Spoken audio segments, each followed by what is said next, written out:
اس وقت ہم علاقہ کنشی بشام میں موجود ہیں اور اس وقت ہمارے پاس انجمن گجران کے صدر جو کہ تحصیل بشام سے تعلق رکھتے ہیں فضل محمود صاحب، اور خوش قسمتی ہم یہی کہیں گے کہ اس وقت مدینہ منورہ کے صدر گجر یوتھ قوم حاجی گل محمد صاحب بھی ہمارے ساتھ موجود ہیں۔ اس حوالے سے ان سے پوچھیں گے کہ اپنے علاقے کے مسائل کے حوالے سے اور اپنی فلاحی خدمات کے حوالے سے پاکستان کی قوم کو آگاہ کریں۔ ہم کہ شانگلہ میں جو گجر قوم رہتے ہیں اس کا تو ایسا ذرائع معاش پہ کوئی اس طرح نہیں ہے، ان کے مسائل جو ان کے مسائلوں کے انبار لگے ہوئے ہیں۔ تحصیل بشام یہ 5 یونین کونسلوں پر مشتمل ہے، جس طرح کوڑمنگ ہے، بٹیال ہے، شنگ ہے اور پھر میرا دندئی ہے۔ اس میں جو پہاڑی علاقہ ہے اس میں گجر قوم رہتی ہے اور اکثریتی آبادی گجر قوم کی ہے۔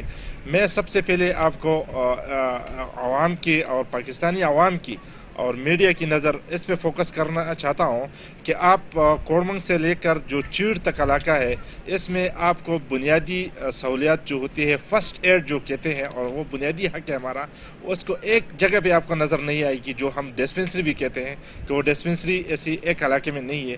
تو میں بحیثیت پاکستانی شہری، بحیثیت انجمن گجران ضلع بشام تحصیل بشام کے نمائندہ کی حیثیت سے میں یہ سوال کرنا چاہتا ہوں کہ ان عوام کو یہ جو پاکستانی شہری ہے ان کو شہری کہنے کا حق پھر کس طرح ہے کہ ان کو بنیادی جو سہولیات میں ان کو میسر نہیں ہے۔ اگر اس کے بعد ہم چلے جائیں جو پانی واٹر سپلائی کی جو اسکیمیں ہیں یا پانی کی جو سہولت ہے، وہ میں آپ کو دعوے سے کہتا ہوں کہ کوڑمنگ سے لے کر چیڑ تک میں آج بھی آپ کو بطور ثبوت میں یہ بھی پیش کر سکتا ہوں کہ یہ لوگ جدید دور میں یا گدوں پہ اور یا ہماری ماں بہنیں وہ سر پہ جو آج سے تقریباً 20 30 40 سال پیچھے کی طرف جاؤ یعنی وہ سر پہ پانی اٹھا کے لاتے ہیں۔ نو یہ بھی میں آپ کو ثبوت پہ کہہ رہا ہوں۔ نو کیا ان کو یہ حق حاصل نہیں ہے کہ اس جدید دور میں ان کو یہ سہولیات مل جائے؟ ثبوت اس لیے کہتا ہوں کہ ہمارا اپنا علاقہ ہے مول سر، خٹک سر، بوبائی، اس میں آپ جا کر دیکھیں۔ میں کہتا ہوں خٹک سر، مول سر میں ایک اسکیم ہوا ہے آج سے تقریباً 30 40 سال پہلے ایک اسکیم ہوا ہوگا، تقریباً 87 کے دہائی کا اسکیم ہے، اس کو دیکھو۔ پھر ہم اوپر بوپائی میں چلا جاؤں تو آج بھی لوگ آج کے اس ٹھنڈی راتوں میں لوگ نمبر کے لیے بیٹھے ہوتے ہیں کہ جب تک وہ کیا کہتے ہو گھڑا جو ہوتا ہے وہ بھر جائے، 15 منٹ 20 منٹ کے تک اس کے بیٹھے ہوتے ہیں۔ اس طرح چمبر میں جاؤ، اس طرح ڈنڈے میں جاؤ، چمبر میں جاؤ، اس طرح ڈنڈے میں جاؤ، لوسر کی طرف جاؤ، اس طرح اوورآل وہ آخر حد ہے جو کہ چیڑ تک جاؤ، آپ کو یہ بنیادی سہولیات نظر نہیں آئے گی۔ تیسری دفعہ میں چاہ رہا ہوں ایجوکیشن کے حوالے سے میں آپ کو آگاہ کر دوں۔ میں پھر بھی کوڑمنگ سے سٹارٹ کروں گا۔ ایجوکیشن کوڑمنگ سے لے کر چیڑ تک وہی سہولیات نہیں ہے جس طرح ہونی چاہیے تھی۔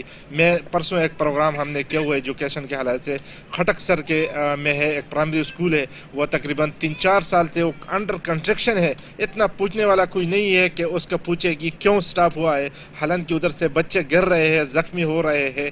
یعنی یہ بھی افسوس کی بات ہے۔ میں اپنے نمائندے کو بتانا چاہتا ہوں کہ کیا اس کا کیا ہوگا۔ اس طرح بوبائی، لوور بوبائی کو دیکھو، اپر بوبائی میں پرائمری اسکولوں کا حالات دیکھو، چمبر میں پرائمری اسکولوں کا حالات دیکھو، یعنی مول سر میں پرائمری اسکولوں کے، یعنی آخر تک جاؤ، ڈنڈی میں جاؤ، پیاز میں جاؤ، آخر چیڑ تک جاؤ، یعنی وہ سہولیات نہیں ہے جس طرح ہونی چاہیے تھی۔ میں بھی یہ بھی درخواست کرتا ہوں جدھر اسکول پرائمری کی ضرورت ہے وہ پرائمری ہونا چاہیے، جدھر مڈل کا ضرورت ہے مڈل ہونا چاہیے۔ یہ بھی ایک بڑا ایشو ہے۔ تیسری نمبر پہ جو ایشو ہے وہ سڑکوں کا ہے۔ جو سڑکیں بند رہی ہے، میں ایسا نہیں کہ سڑکیں بند رہی ہے، لیکن اس کو ہم سڑکیں نہیں کہہ سکتے، کیونکہ اس کو وہ 4 ویل وہ گاڑیاں جاتی ہے کہ وہ 4 ویل فل پاورفل ہو، 4x4 گاڑی ہو اور وہ جائے گی، تو اس کو ہم کس طرح سڑک کہہ؟ سڑک تو اس لیے ہوتی ہے کہ وہ اس پر عام آمد و رفت ہر شہری کو اس کا رسائی ہو۔ 4 ویل گاڑی کون رکھ سکتا ہے یا 4 ویل گاڑی کون افورڈ کر سکتا ہے؟ نو یہ ایک ہے کہ سڑک میں اپنے نمائندوں کو بلکہ گورنمنٹ کو میں یہ کہتا ہوں جب ٹینڈر ہوتے ہیں تو سڑکیں نکالنی چاہیے۔ 2 کلومیٹر کی جگہ 1 کلومیٹر نکالو، لیکن سڑک نکالو، کیونکہ لوگوں کی جان کا خطرہ ہے۔ چمبر میں تقریباً 3-4 واقعہ ہو گئے، قیمتی جانیں چلی گئی ہے۔ نوٹسک میں اس طرح واقعات ہوئے ہیں۔ اس طرح آگے جاؤ، مختلف جگہوں پر یہ واقعات ہوئے ہیں کہ گاڑیاں گر جاتی ہے۔ وہ اس طرح میں جتنے میں آپ کو کیا جو نہ درو یعنی مسائلوں کا ڈھیر لگا ہوا ہے ہمارے لیے. میں نے تو پہلے بھی کہا سب قومیں قابل احترام ہے سب یہ سوچ رہے ہیں کہ ہم آگے جو نمائندے ہوئے ہیں انہوں نے وہ کارکردگی نہیں دکھائی. اب لوگ اس سوچنے پہ مجبور ہو گئے ہیں کہ ہم اپنا ایسا ایک نمائندہ فرنٹ پہ آ جائے ہماری نمائندگی کرے کہ ہمارے حقوق حاصل کر سکے اور اس کو ہمارے جو دکھ ہے ہمارے جو تکلیف ہے ان کا پتہ ہو. اس وجہ سے امید تو یہ کرتے ہیں کہ یہ قومیں پورے مل کر ممکن ایک نئے چہرہ سامنے لائے لوگوں کے لیے. اور انشاءاللہ میں بھی پرامید ہوں ہم بھی قوموں کے ساتھ مل کر اس طرح کریں گے کہ ایک نئے چہرہ سامنے آ جائے اور الیکشن میں حصہ لے لے.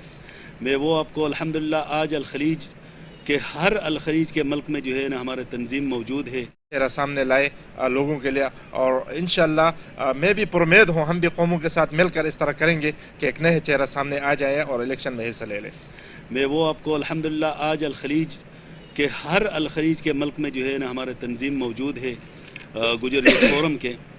اس کے علاوہ سعودی عرب کے اندر تقریباً 14 اضلاع اس طرح ہے کہ اس میں ہمارے تنظیم موجود ہے. مرکزی تنظیم اور اس کے ساتھ جو ریجن ہے ہر صوبے کے لیے جو تنظیم ہے وہ تقریباً 14 تنظیمیں ہمارے سعودی عرب کے اندر جو ہے نا وہ اپنا کام کر رہی ہیں. گجر قوم اور گجر قوم کے علاوہ جتنی وہاں قومیں ہیں وہاں ہمارے بھائی ہیں اور عزیز بھائی ہے تو ہم سب کے ساتھ ایک طرح کے سلوک پہ جو ہے نا ان کی خدمت آئے وہ خدمت بھی کرتے ہیں اور ان سے جو ہے نا اپنے وہ تعلقات بھی قائم رکھتے ہیں پاکستان کے ناطے.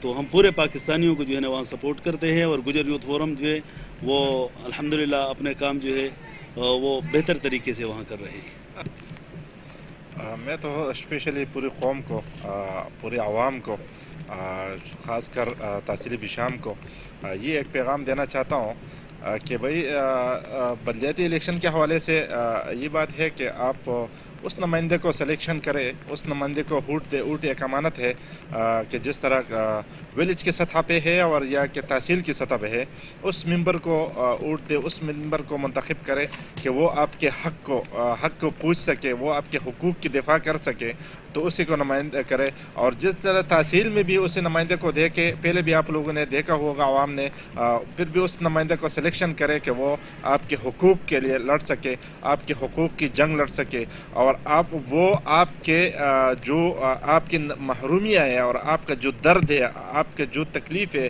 متوسط طبقے کا وہ اس سے باخبر ہو اور وہ اس درد کو سمجھ سکے.